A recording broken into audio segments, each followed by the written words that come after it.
And we are on. Yes. Andrea, floor is yours. Good afternoon, everyone. This is Andrea Orlando speaking. I'm one of the partners at Startup Wise Guys. I must say I've been looking forward to this. This is a very exciting afternoon. We will spend approximately 1 hour together, and we will discuss a lot of things, mainly the Italian startup ecosystem. I am this afternoon, joined by a very fine panel, which I would like to introduce to all of you. We have with us Paola Bonomo. Paola is an award-winning investor. She is a non-executive board member and vice president at Italian Angels for Growth, which is the main business angel network in Italy. Thank you, Paola, for being with us. My pleasure. We have Federico Dolci, which is a CEO and co-founder of Boom. Boom is a very promising startup in Italy, one of the most promising startups in Italy. Boom is a one-stop solution that digitalizes the content production for worldwide businesses. And thank you for being with us, Federico.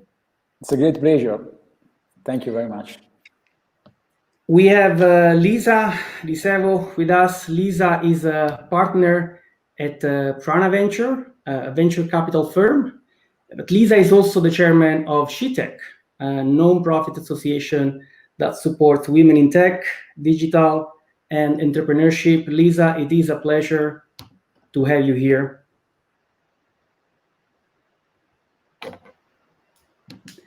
And last but not least, Francesco Pezcoller is also with us. Francesco is a lawyer and is the head of venture team at Bird & Bird. Thank you for being with us, Francesco. Welcome. Thank you, Andrea.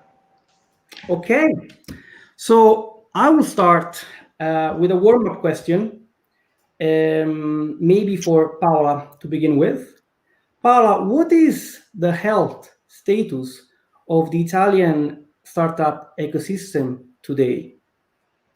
Thank you, Andrea. I think, as we all know, the ecosystem that we have in Italy compared with major European countries is still rather small, both in terms of funds invested and in terms of exits, which I think are the most important metric to look at. It's also historically not been particularly connected with other hubs around the world. On the other hand, it's been a little bit provincial, I'm afraid I must say. In that sense, you know, the arrival of Startup Wise Guys from Scandinavia, I think, is good news because it will bring fresh ideas and a level of communication and exchange with other ecosystems that is truly welcome. I think in general, the country hasn't helped. I mean, if you've been in this business for a long time, like Lisa and some other people have, you may remember that we still, you know, we started talking about the startup ecosystem maybe in the 2011-2012 timeframe. Many of us were in May, I believe, 2012, at H-Farm in Roncade with a big meeting with then Minister Corrado Passera, who was asking operators and startuppers how the government could help the ecosystems, and a number of ideas were discussed and exchanged. It was a very sunny day on a beautiful green lawn and so on and so forth. And a few things did come, but I think relative to the hopes that we had back then, the development, the pace of development in the ecosystem hasn't truly been what we expected. Now, whether this will change, I think, is the topic for the next question. But I think the fact that the environment doesn't help means that the country is still behind in terms of digital transformation of its environment. Things like, you know, public administration working digitally in a very painful manner. And we've seen this multiple times during this year with any sorts of procedures that had to do with COVID support. The private sector as well, you know, banks being very slow in issuing financing to companies who had the right to be to have loans because of the COVID situation, and so on and so forth. So everything in Italy is slower and takes a longer time. That's our starting point. That hasn't unfortunately changed, but we keep being optimistic for the future.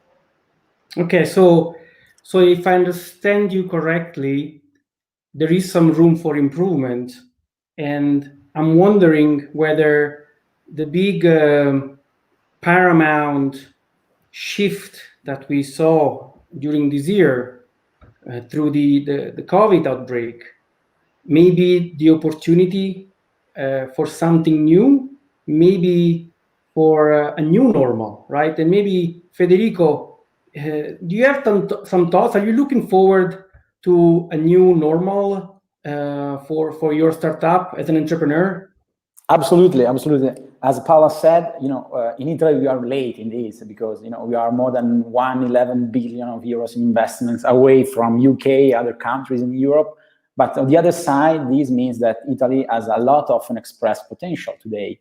And it's very important, of course, requires everyone efforts to get to the next level. But of course, it is said that never waste a good crisis, you know. That means that we have to ask ourselves how to foster trust and safety after this pandemic scenario all around the world. But I mean that this somehow is a really, I really hope this coronavirus is a wake-up call for all the humanity, and also for venture capitalists and entrepreneurs, because as a startups, we have a great potential here to make a significant advantage of our model. We are designed to adapt to sudden changes. So it's a great moment for all the Italian ecosystem that can find a new future, a new way to spread somehow its potential. And also as a startup, we can say there are a lot of different advantages in the system. You know, as always, is the mindset that change, the mindset that you use to approach to any problems that somehow to any sort of challenges that make the difference. But somehow it's a great moment for the entire ecosystem, from my point of view, of course. Thank you, Federico. And maybe a question now for Lisa, wearing her VC hat and also her community builder hat. Is there a specific vertical, or is there a specific industry that you would like to see thrive after this COVID shift? Do you see Italy having a particular opportunity in any specific sector, which could be the winning ticket in this post-COVID era, Lisa?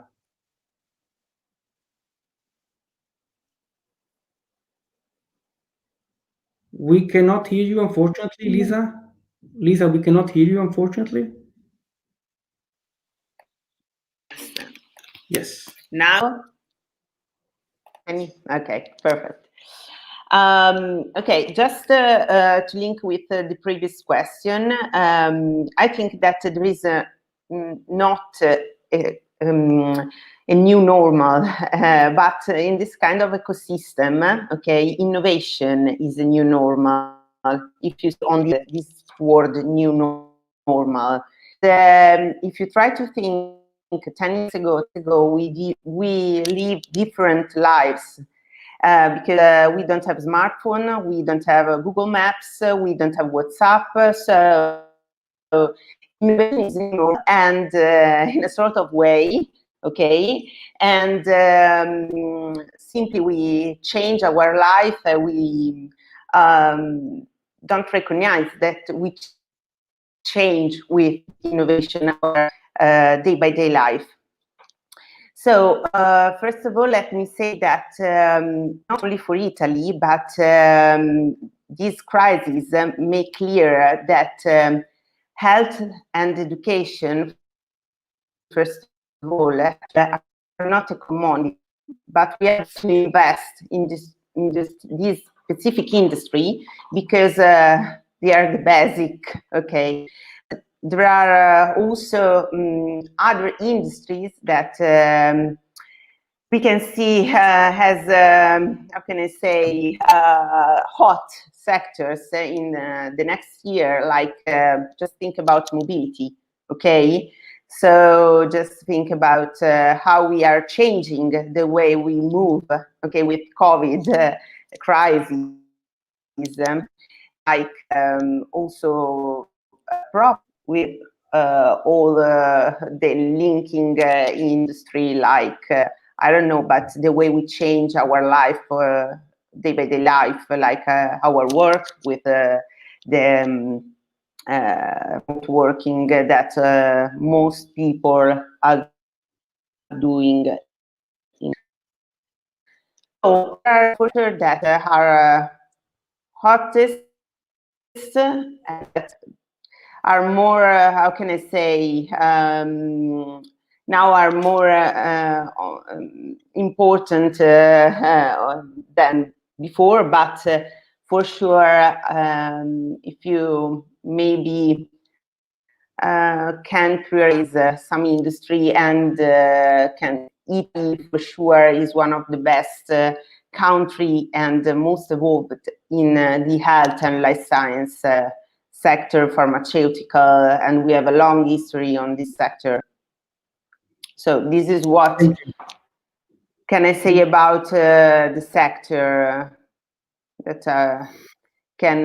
Very interesting, and very obviously, some of these sectors represent the foundation of a democracy of any nation, not only a startup nation.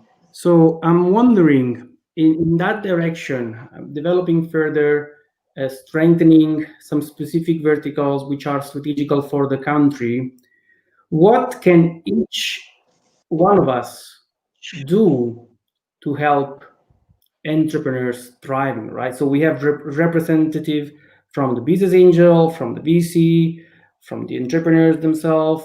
But I would like to start from Francesco, which is a cornerstone, have been the lawyer, been one of the main supporter of the entrepreneurial journey. What can you and the profession you represent do to help transitioning and moving forward and speeding up the journey into this specific time of our existence, Francesco? I believe a lot in the formation. I mean, in how you can teach, you can share knowledge to people. No, now knowledge is getting like free. You know, like if you can compare, as explained Lisa 10 years ago, now really everyone can obtain knowledge and new information in a very easy way. There are few of tons of information just if you Google in, or if you're just looking for in a library and you get some books on startups, venture capital is going to be an industry. This is one of my first time that I normally, when I speak with the young startuppers or also seasoned entrepreneur, where I think all of one, first of all, need to invest their time on their project, but first of all on their mind, and try to improve their skills and knowledge, because in Italy I think we have very good minds, but sometimes we are a bit lazy to not going and doing the next steps. I mean, I think to be an entrepreneur, it means that you need a lot of skills, different skills. You need a little bit of legal skills, some economic skills, some technical skills, marketing, and so on. So I think never stop, always growing up, and try to develop new skills. This is something that also I do when I advise startups or I speak with an entrepreneur. I also say try to make good relation to obtain new information, at the same time to find new information that are free, or subscribe some application or courses that where you can find new information. Maybe Paola, something? Federico, yes, Federico. Because Francesco touched a great point, I believe, because, you know, in my opinion, today in our ecosystem, there is too little risk appetite somehow. I'm not talking of companies that are wasting money, is another championship, but the desire to raise the bar day by day, that's the point. You know, This is true for investors that still favor stable assets from one part, and as much as for entrepreneurs. Could be strong somehow, but today there are very few startups in our ecosystem, or at least that can be defined as such, because we are afraid to look abroad, and probably because dealing with a global war is not easy nowadays, but it's exactly there where we can improve and learn even faster. And I still cannot find this in our ecosystem. And talking about unicorns nowadays can be, and it seems crazy in Italy. And I'm not sure about real why that, because talents are here, the ideas are here, the money either. So probably just the integration of them that doesn't work yet. Paola? Yes, Andrea, I agree with Francesco when he talks about sharing knowledge and educating each other on how to be in this business. And in fact, that's one of the focus areas for my group, Italian Angels for Growth. We have existed since 2007, which was, before the period I talked about as the kind of, beginning of, media attention to startups in Italy. And back then we were about 20 people. We are now over 200 investors. Over the years, we have invested over 33 million euros of our own money. And the companies that have raised with us have then gone on to raise 166 more million euros in the market. So, it's often said that, funds and funding is the bottleneck in the Italian ecosystem. And I tend to disagree, especially at the early stage. Federico himself, he came to pitch to us, and then he raised from someone else. And that's totally fine, because if you have a smart concept and good execution and a strong team, the fact that, Italian investors are risk averse is an alibi, right? I mean, it should not stop you from being able to raise, especially at the early stage. I think the issue is a little bit different. I think, we don't have the depth of technical knowledge in practice that we have in other ecosystems where there are established technology leaders, especially in the digital world. And so we don't have the alumni from those companies going out and founding more companies, right?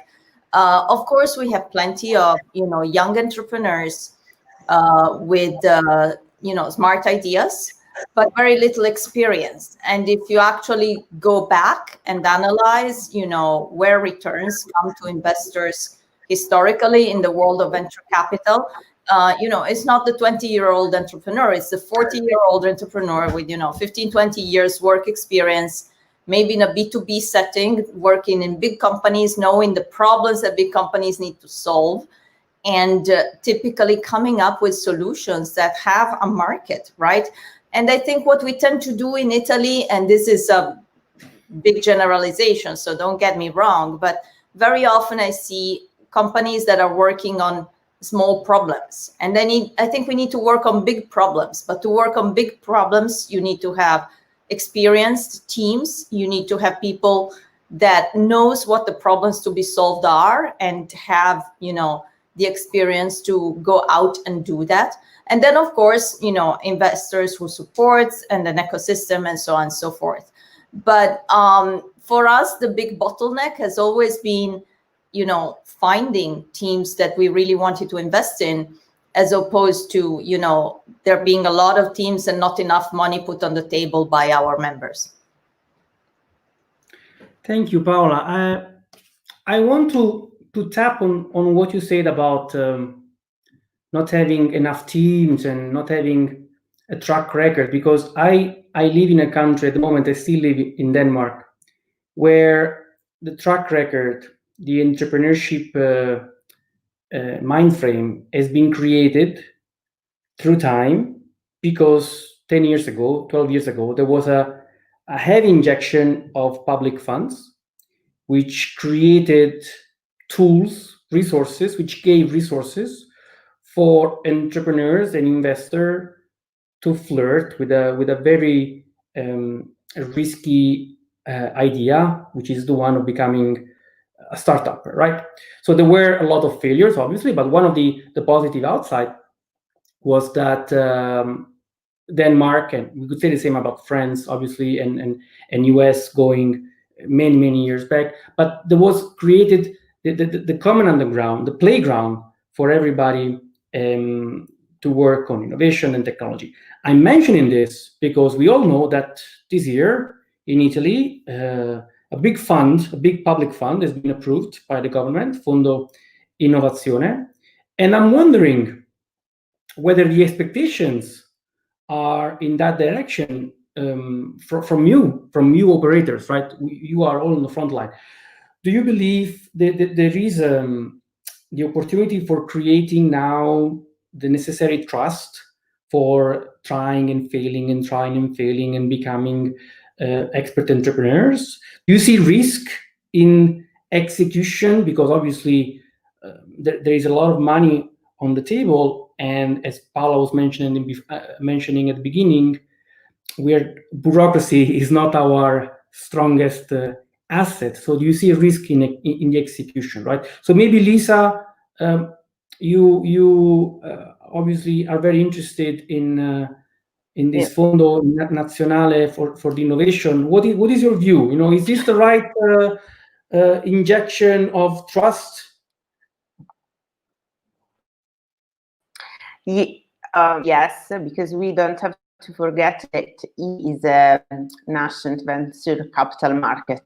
Okay, so it's not an established market. So this are now looking only on the startup side. Okay, but the startup side is part of an ecosystem that is also the capital ecosystem, and to create an ecosystem, you need multiple important elements. So you need education that Francesco, also Paola underlined before. Research, also investor, but sure it's market. And on my point of view, now Italy in the last 5 years, started the market in Italy, okay, 5 years ago, 10 years ago, okay, if we consider that when I start my career in Italy, so was one of the first, how can I say, angel group that invest in startups, but the government supports need money to an ecosystem, because a startup needs a record to raise fund. Also, venture capital funds need structure to raise fund. Also, not only capital, but to attract money from other countries.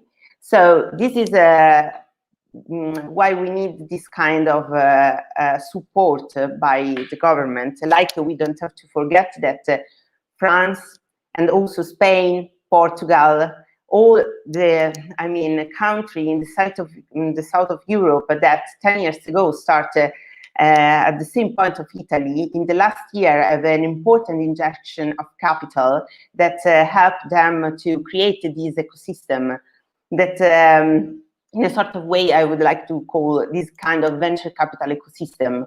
Now you have to also think that Italy is a 9 or 10 position in Europe as a money invested in and that despite the other countries, also Luxembourg and country like Estonia in the last year are able to create Italy after Yox, that was the last unicorn startups here in Italy. So I think that weeks ago, if I remember correctly, have any unicorn in the last 5 years. this is why we need this support, and we have to understand also that this support is not only for seed money, okay, but also for the growth stage, so the B round and Series C round, because if you want to create a unicorn and you need to scale up, you need also to invest in the other stage of the company journey. So this is why it is important. And we will see the effect, okay, of this ecosystem in the next 5 years. Okay, like France, if you can, or Spain, if you watch the number, was amazing and impressive after this kind of injection of capital. So it depends always.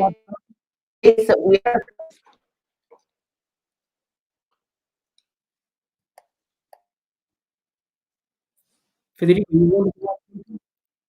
Yeah, I was just underline, as Paola said before, that probably it's not just a matter of money here, because it's so excellent for the money put on the table, of course, including the institutional ones, but we have also to see the condition and the will of this entire investment, because at this point we can say that the ends and the means are integrated. So we have to spend this money wisely in a different stage, as Elisa said, but what mainly has to change the mindset, both for entrepreneurs and investors. We are all in this together, we can say.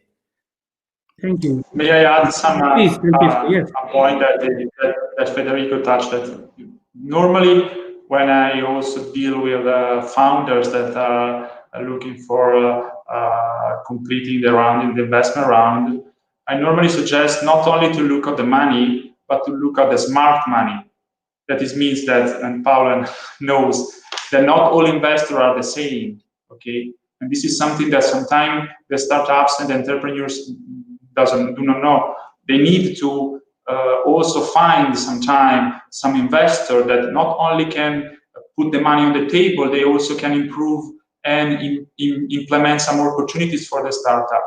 And this, especially in the early stage, is more important than 10,000 or 20,000 euro from an investor. So I think also Federico knows this when Boom started, and this is something that normally all the startups that are now growing and they facing some hard phases, they know that not all investors are the same.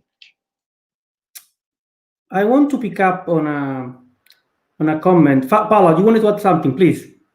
Yeah, actually, I just wanted to complete the picture on public funding. First of all, public funding is either money from people who have saved their life saving and put it in the, post office or whatever, or it's borrowed money, or it's not created out of thin air, right? So I think the people who are stewards of these resources have an incredible responsibility to invest it well. But more than that, I think if you put together Fondo Nazionale Innovazione and you put together Fondo Italiano di Investimento, which also exists and has a number of funds that they manage, some of them are in overlap with the initiatives that are launched with Fondo Nazionale Innovazione, there are about 10 or 11 vehicles, with different areas of focus, or sometimes not so different areas of focus, and so on. And so the kind of confusion and overlap that has been there in the past several years from the public hand risks being continued. So I think the people who manage this money need to be extremely disciplined in going out and looking for investing opportunities. And the other thing I wanted to say is, it sounds to me like it's been structured a little bit backwards because, as I said, for seed and early stage money, at least for the last, 8 or 10 years, I don't think we've had a bottleneck in the Italian market. We've always had the bottleneck in Series A and B and C, right? And what the public hand has done with this latest legislation is to put a lot of money on early stage, a lot of money on accelerators, a lot of money in the South for startups with headquarters in the South, which, you know, I frankly not sure how they're going to invest profitably. And less money on the later stages. So I think for a late stage fund, they have reserved about 100 million, which is a much smaller amount than the rest of the funds that I just mentioned. And if on top of this, you put the fact that Enea Tech, the foundation, is supposed to manage 500 million for technology transfer, it's like we have it all backwards, right? Because we're going into universities and research projects, which is fantastic, but where are you going to find projects where you can profitably invest $500 million and you put 100 on the late stage? Right. Of course, you know, there's also private initiative going on.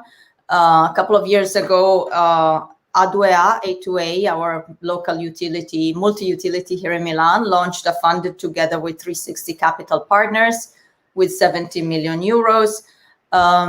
TIM, Telecom Italia, where I sit on the board, we just announced that we're going to launch a fund with United Ventures, 150 million euros.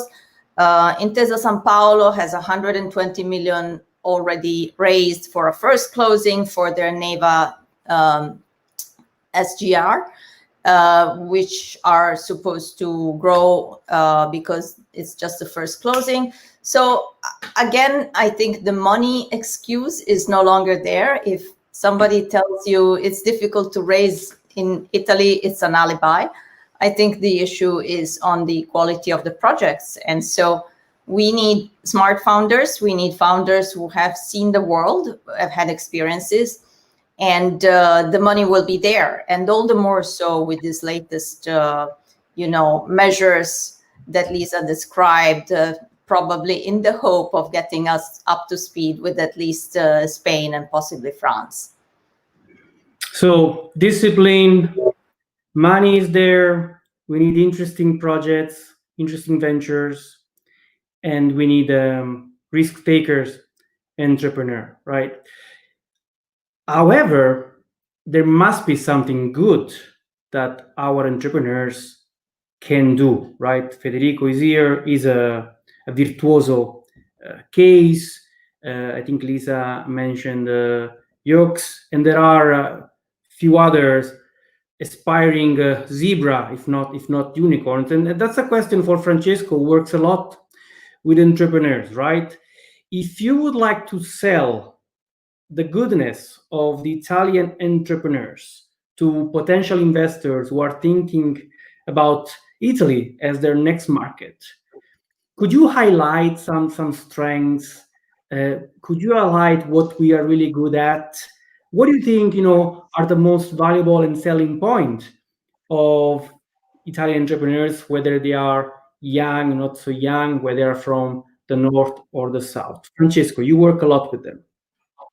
I think this is not just because it's a popular word now, but it's resilience. No, the Italian entrepreneurs knows how to work with few resources in the good way. No, sometimes now we spoke about a lot of resources that arrive from the public, from the government, and startups. You should be helped on this, but normally Italian entrepreneurs, and not only in the startup sector, normally they work with not the best condition experience, and this mean that entrepreneurs have the ones that can grow and then they can succeed. Normally they have a strong will. They know how to work with few resources also for big projects. And this is something that probably isn't the genetics of the Italians. So they know also with small teams to do a good project.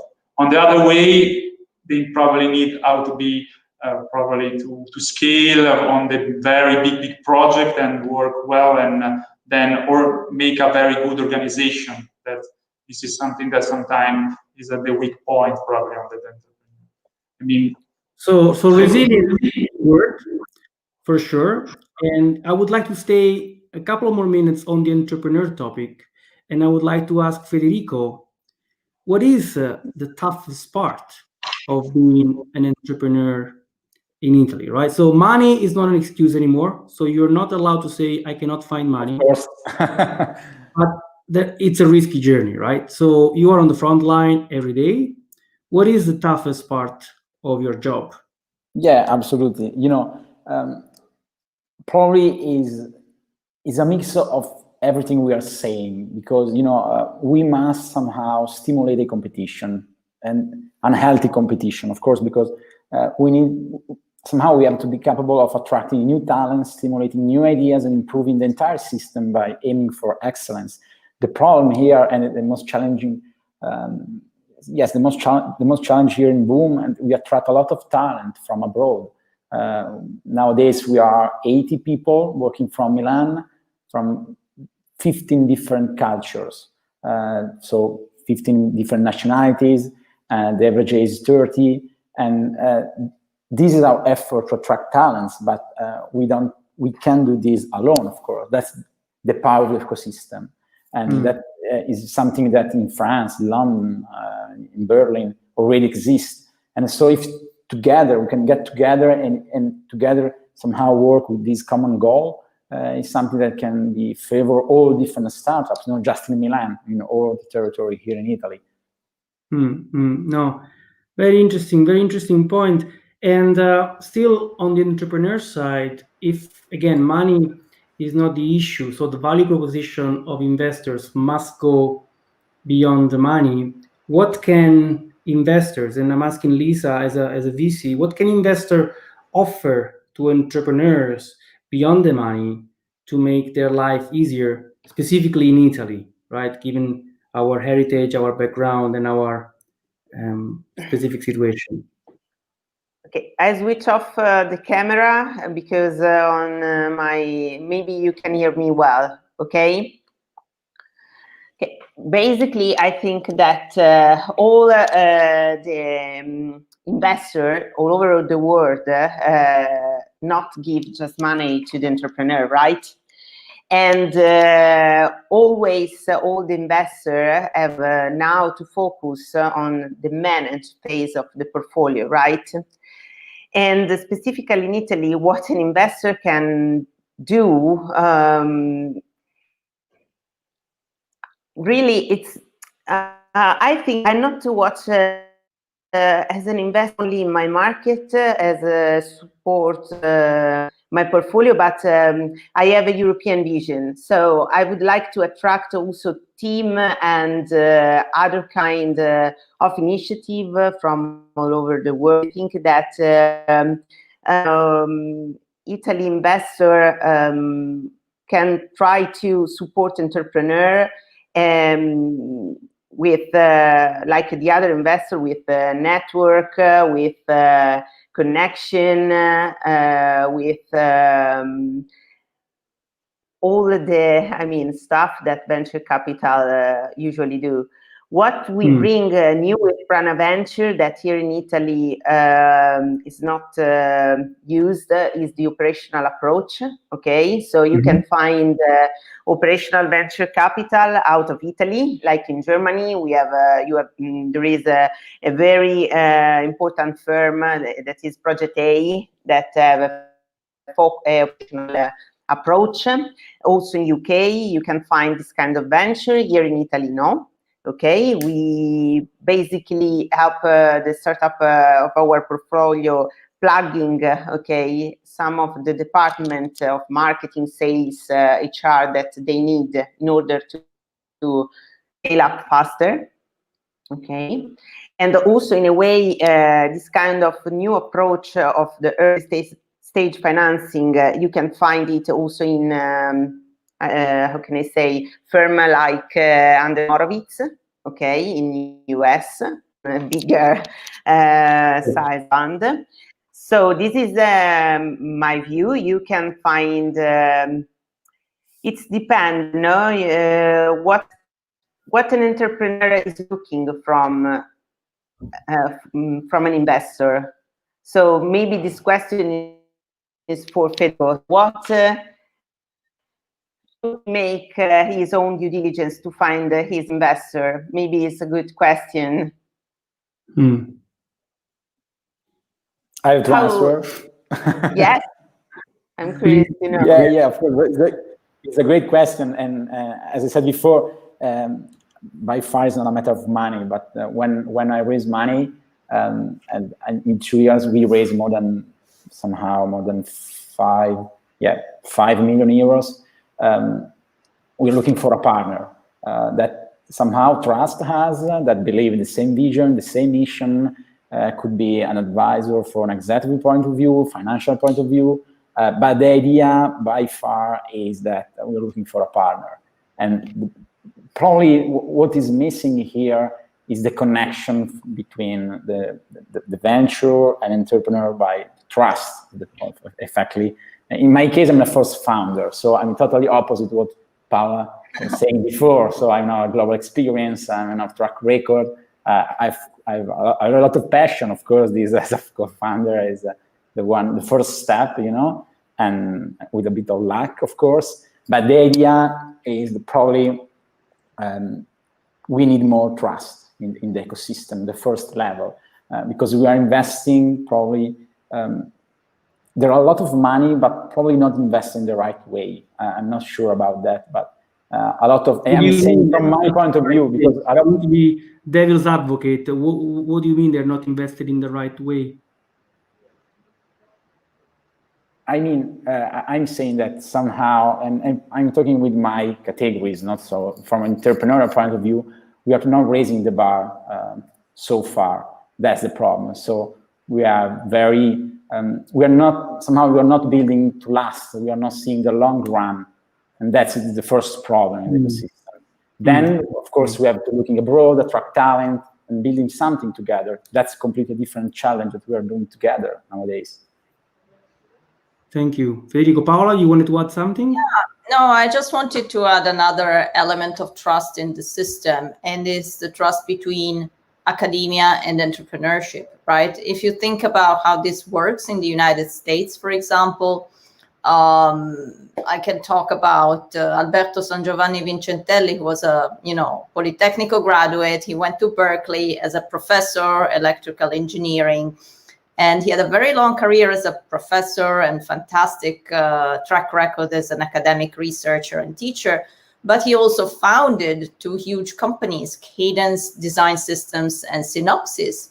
And when he needed a leave of absence to go out and do this company for 2-3 years, then he went to his dean and he said, look, I'm going to be away from the university for a while because I want to build this company. And the dean said, fine, take whatever you need and we'll see you when you're ready to come back. And if you think about what happens to promising researchers in Italy, it's very, very different, because most professors push them, on presenting academic papers and doing more experiments and doing things, even if they have maybe a company idea that will make them successful in the academic environment. And I only very recently heard from professors at Politecnico that they were now evaluating patents as well as published and peer-reviewed papers as a measure of success of a PhD researcher, for example, right? That's just started, and it's, just one university. But, if you're a brilliant researcher in Italy right now and you go to your professor and say, I really want to take some time to launch a company, they really try to discourage you from doing that because it's too risky, because the professor will lose their, labor in the lab that writes the papers with the signature of the professor, and so on and so forth. If you are at Berkeley or Stanford or MIT and you tell your professor, look, I want to launch a company based on this research that I did here, they say, fantastic, can I give you the first $100,000, right? And that's how companies get started in those academic environments. So I think the mindset really needs to shift here in Italy as well. So I love that you touch upon academia, because that was going to be my next question. So we call this webinar, this panel, a new renaissance and not a new tech renaissance, because I believe that there is no technical development if there is not cultural development, right? So there wasn't only Raffaello, there wasn't only Michelangelo. There was also Leonardo in the Renaissance of the 15th and 16th century, right? So my question, I guess, is what can we do to nurture an entrepreneurial culture so that these virtuoso cases of in academia flourish? What can we do to have more entrepreneurs also at school level? You know, with Startup West guys, we did a summer camp with 16 years old, 18 years old, teaching the basics of entrepreneur. Is there something concrete actions that you've seen anywhere in other ecosystems or that you can think of to intercept entrepreneurs at an early stage and to enhance the whole cultural level? A question for maybe Paola, we start with you, since I know you are an avid reader and culture is very important for you. Yeah, you know, culture is made up by so many things. You know, it's about role models. It's about, you know, the TV shows you see on Netflix. It's about what you see on Instagram every day, etc. Right? So it's very, very hard to say there is a single, you know, magic silver bullet that will kind of unlock this renaissance of innovation in Italy. I think, you know, one enormously important thing is supporting girls and young women who want to have an entrepreneurial career. And this is something that Lisa can speak to because of She Tech. Because right now, you know, in Italy, we're not very well set up to show women and young girls that this can be a viable career path for them and can make them financially independent and healthy and sound. So there's a lot of things to be done. I think we're making progress little by little. But again, a culture is a complex thing and there is no magic bullet. May I add one thing, Andrea? If we face that Italy is in the top 10 of European countries for the number of patents that be filed every year. And this is, if we compare with the number of startups and scale ups and so on, is not, I mean, we don't have the same the same value. So my point is that in Italy, probably, and also especially in the academy, we have a lot of inventors, a lot of technical experts, but not all these technical experts can become an entrepreneur.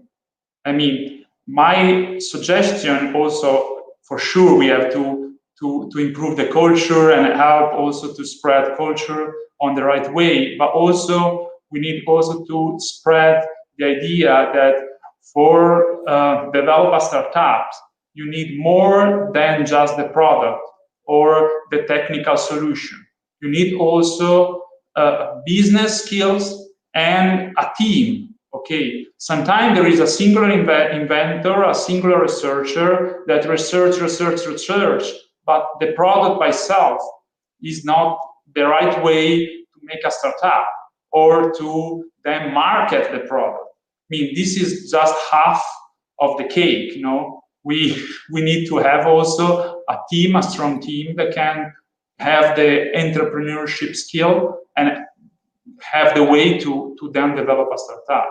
So this is something that should be also taught in the university and makes that the students and the young people stay together, share ideas, shares a will to start a startup and then build up a team.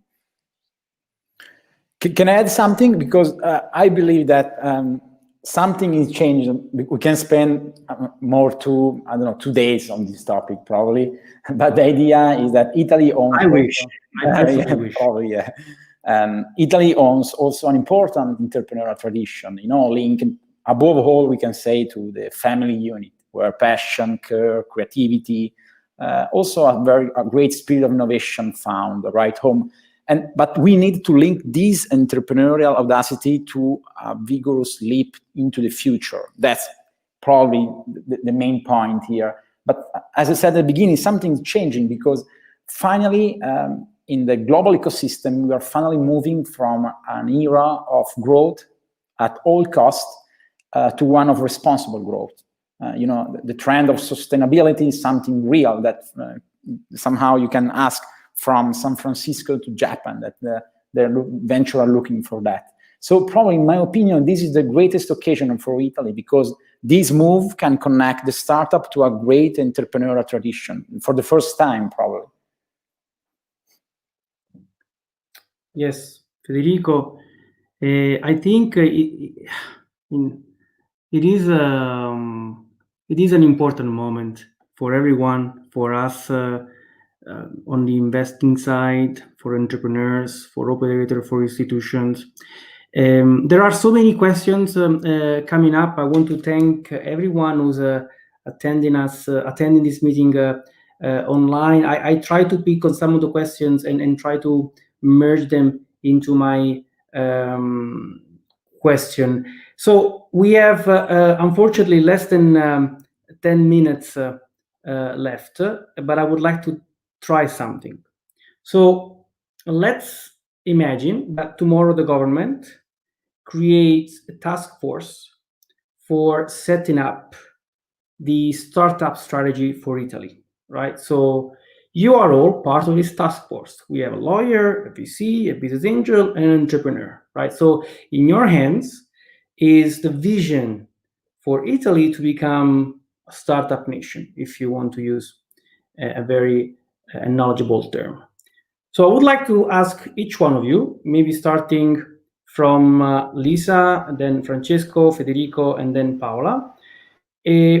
What is at the top of your list on this white paper that defines the strategy of the country, right? So maybe 1 or 2 bullet points. Unfortunately, we don't have time for a long list of must-do, but if you can give us some hints on what is a must-have, 1 or 2 in this list. Lisa.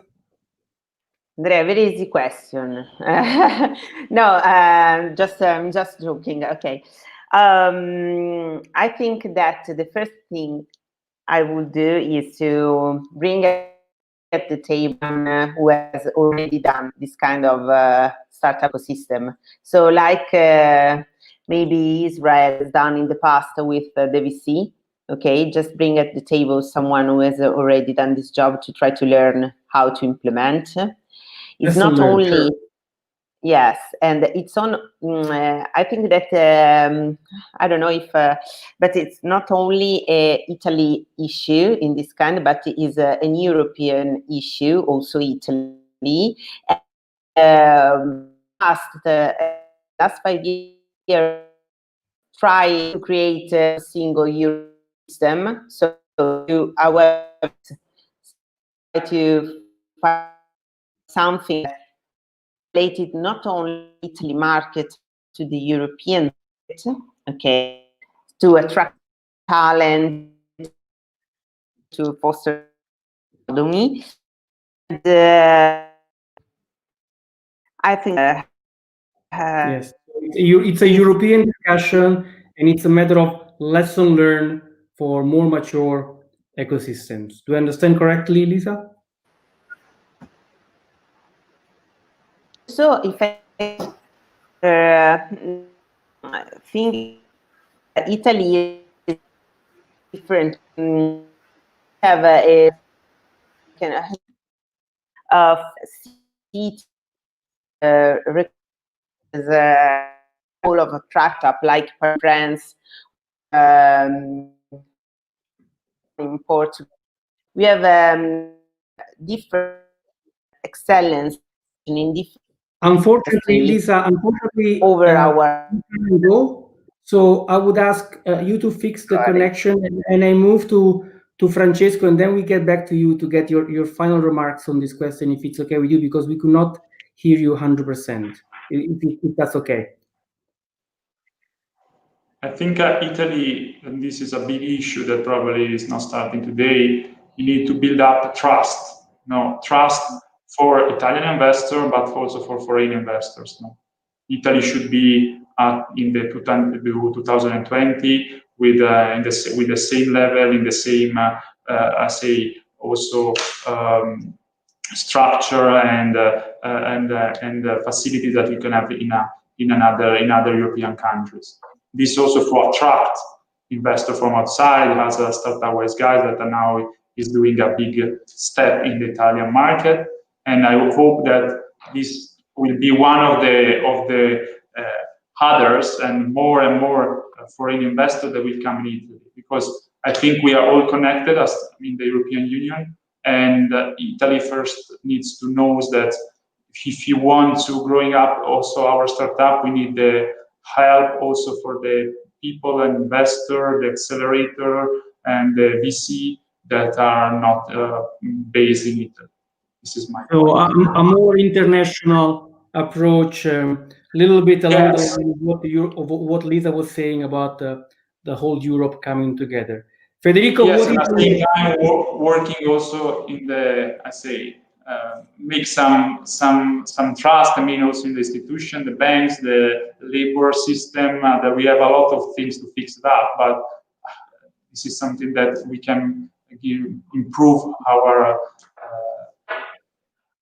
structure and also attract new investors. Thank you, Francesco. Federico. Francesco stole my answer, so I have to change. No, of course, we can say just 3 bullets. First of all, probably, as mentioned before, I don't know, Paola or someone else, but a better connection between university, the academia, and a company itself, because there are great opportunities. We are hiring 10 people at once, but there are on the other side of the table, there are people that are looking for jobs. So a better connection on these two sides. Then, of course, creating a new type of entrepreneurship or capitalism based on somehow courage, people first, something that is still missing, and a new a new age of entrepreneurship. It's not easy, but it's challenging, but it's a great moment to do that. Fantastic. Paola. Yes, Andrea, I have a more specific answer to your question, because I think there's something that we have not been using at all in Italy, which is strategic sourcing, strategic procurement. So the government, in all its articulation, is the single biggest buyer of products and services in the country. And when you think about the impact that this can have on innovation, you do have actually several examples that show you how it's done. I mean, when the United States back in the times of President Kennedy launched the Apollo program to go to the moon and come back, etc. That was an enormous challenge to the private sector to come up with solutions that weren't there before, right? And if you think about how the entire, Department of Defense today goes out and does not only the DARPA challenges, right? Those are for autonomous vehicles. Those have been enormously impactful in exploring solutions. But even just regular procurement to ask for something that it isn't there, right? We tend not to do that in Italy, right? We tend to say, okay, we need to buy desks on wheels, right? And like, who cares about desks on wheels? That's not innovation. That's not pushing the envelope on any technology, right? But, if the public sector went out and decided, I really want to innovate in e-learning, for example, Lisa was talking about education, and I want something that doesn't exist today, but has these characteristics or features and will get us to the moon and back, I think we could really unlock some serious innovation in the Italian ecosystem. You rarely see this, unfortunately, because of, Codice degli Appalti, because of this, because of that, etc. Very often, if you have to involve a supplier for the public administration, your criteria have to be the lowest cost. But if you use lowest cost criteria in public contracts, then you're never going to get innovation. And this is something that absolutely needs to change. So strategic procurement is my answer. Fantastic. This is also what China have done. Yes, Francesco, please. This is also something that China have done in the last 10 years. No, absolutely. Prana used this way to innovate it and build up a strong company that getting and the Chinese company, and just focusing on this strategic procurement. Yeah, and maybe we don't want to use companies for purposes of surveillance and democratic repression, but maybe we have other means that are much more worthy than China's that we want to promote in a democracy like what we aspire to be. Yes. Yes. I love what Paola said about going to the moon and back. And that's my wish for the Italian ecosystem, that we go to the moon and then we come back and we show everyone what the Italian entrepreneurs, Italian investors, Italian operators are capable of. On these words, I would like to say thank you to everyone, Lisa, Paola, Federico, Francesco, Luise in the control room.